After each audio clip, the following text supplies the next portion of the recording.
Hai teman-teman, hari ini kita akan membahas tentang hukum pertanahan. Di Indonesia, terutama di kota Surabaya, masih sering nih kita jumpai berbagai kasus sengketa tanah, terutama yang terkait dengan HGB di atas HPL. Sebenarnya HGB di atas HPL sendiri itu apa sih? Yuk kita simak teori berikut ini.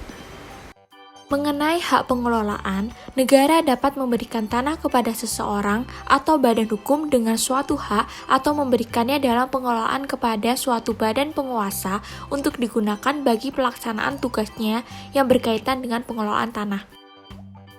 Hak guna bangunan adalah hak untuk mendirikan dan mempunyai bangunan atas tanah yang bukan miliknya sendiri, dengan jangka waktu paling lama 30 tahun.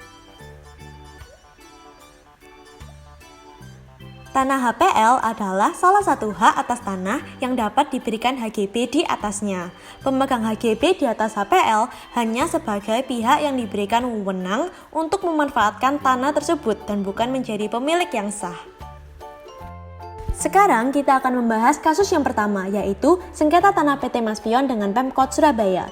Pada tanggal 16 Januari 1996 terjadi perjanjian penyerahan penggunaan tanah dalam bentuk HGB di atas HPL selama 20 tahun. Tanggal 19 November 1997, Pemkot memberikan IMB berupa kantor kepada PT Maspion. Tanggal 28 September 2015, PT Maspion mengajukan permohonan perpanjangan perjanjian tersebut. Perjanjian tersebut berakhir pada tanggal 15 Januari 2016, namun PT Maspion tidak menyerahkan lahan tersebut kepada Pemkot. Dalam hal ini, PT Maspion dianggap telah menyalahi aturan, karena menurut PP nomor 40 tahun 1996 pasal 35 ayat 1 huruf A, HGB akan hapus jika jangka waktu telah berakhir, sebagaimana telah ditetapkan dalam perjanjian pemberiannya. Atas dasar aturan tersebut, maka PT Maspion dinyatakan bersalah, karena tidak kunjung mengembalikan lahan tersebut kepada Pemkot Surabaya. Padahal, peraturan menjelaskan bahwa PT Maspion harus mengembalikan lahan tersebut. Selain itu, PT Maspion juga mengajukan perpanjangan pada 29 September 2015 di mana masa berakhir perjanjian 15 Januari 2016. Menurut PP nomor 40 tahun 1996 pasal 27 ayat 1, permohonan perpanjangan selamat-lambatnya diajukan 2 tahun sebelum masanya habis. Dari sini kita dapat melihat 29 September 2015 sampai 15 Januari 2016 jaraknya hanya 4 bulan dan ini melewati aturan sehingga permohonan perpanjangan tersebut tidak dapat dikabulkan. PP nomor 40 tahun 1996 juga mengatur tentang prioritas pemegang HPL di atas pemegang HGB dalam perjanjian HGB di atas HPL. Dalam hal ini, pemerintah kota Surabaya melihat bahwa PT Maspion tidak mempergunakan lahan tersebut sesuai dengan kesepakatan perjanjian di mana Maspion harus membangun sebuah gedung perkantoran di atasnya.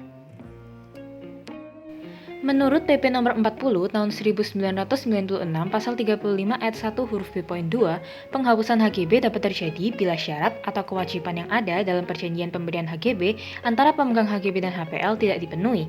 Dan menurut PP nomor 8 tahun 1953 pasal 3 ayat 1, Menteri Dalam Negeri berhak untuk mengawasi tanah negara agar digunakan sesuai dengan peruntukan dan juga berhak mencabut penguasaan dengan alasan tanah tidak digunakan sebagaimana mestinya. Dengan demikian, pemerintah kota Surabaya tidak mengabulkan permohonan perpanjangan lahan tersebut dan telah berencana untuk mengubah lahan biasa tersebut menjadi alun-alun yang dapat dinikmati oleh masyarakat. Dan karena pemegang HPL memiliki prioritas lebih tinggi, maka lahan tersebut harus dikembalikan. Setelah melewati berbagai proses banding dan juga pengadilan, keputusan pengadilan menyatakan bahwa PT Maspion telah kalah dalam pengadilan tersebut. Oleh sebab itu, lahan di Jalan Pemuda tersebut sekarang telah kembali kepada pemerintah kota Surabaya, yakni pemegang HPL. Sengketa selanjutnya merupakan sengketa tanah Ruko Rungkut Megajaya. Pada Oktober 2015, DPBT mensosialisasikan berakhirnya izin HGB di atas HPL kepada para pemilik persil. Dari 410 pemilik, 21 memperpanjang, 19 tidak ada kabar, dan sisanya tidak melakukan perpanjangan. Pada 14 Maret 2016, Pemkot akan mengambil alih aset yang berdiri di atas lahan ruko tersebut. Sebelum dilakukan penyitaan, 2 dari 19 pemilik persil yang tidak ada kabar ingin memperpanjang izinnya, sehingga total pemilik yang memperpanjang menjadi 23. Padahal, masa berlaku izin HGB di atas HPL 2 pemilik persil tersebut telah habis pada 10 dan 29 Desember 2015. Tapi, Pemkot Surabaya tetap menyetujui perpanjangan izin HGB di atas HPL mereka. Pada 7 September 2016, Pemkot Surabaya menerima pelunasan retribusi termasuk denda keterlambatannya senilai 3,9 miliar rupiah dari 23 pemilik persil dan mereka juga menandatangani perpanjangan HGB di atas HPL mereka. Menurut PP nomor 40 tahun 1996 pasal 27 ayat 1, permohonan perpanjangan jangka waktu HGB selambat-lambatnya 2 tahun sebelum berakhirnya jangka waktu HGB tersebut. Sehingga dapat dikatakan bahwa dua pemilik persil yang baru mengajukan permohonan perpanjangan setelah jangka waktu berakhir telah melanggar peraturan.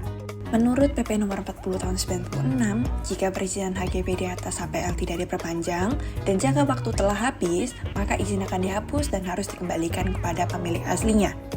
Nah, dapat dikatakan bahwa Pemkot Surabaya telah melanggar peraturan karena masih memberikan izin kepada pemilik persil walaupun jangka waktu telah habis.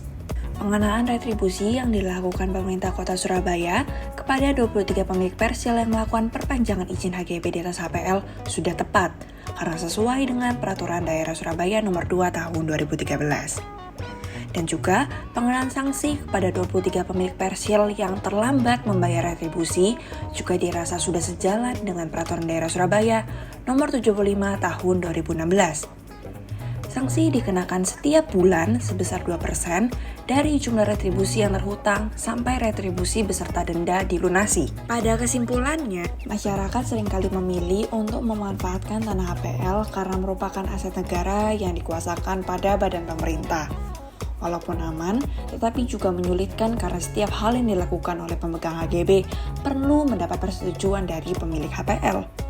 Oleh karena itu, masyarakat perlu menguasai dan memahami aspek perjanjian dan peraturan terkait agar meminimalisir kemungkinan terjadinya sengketa tanah. Thank you for watching!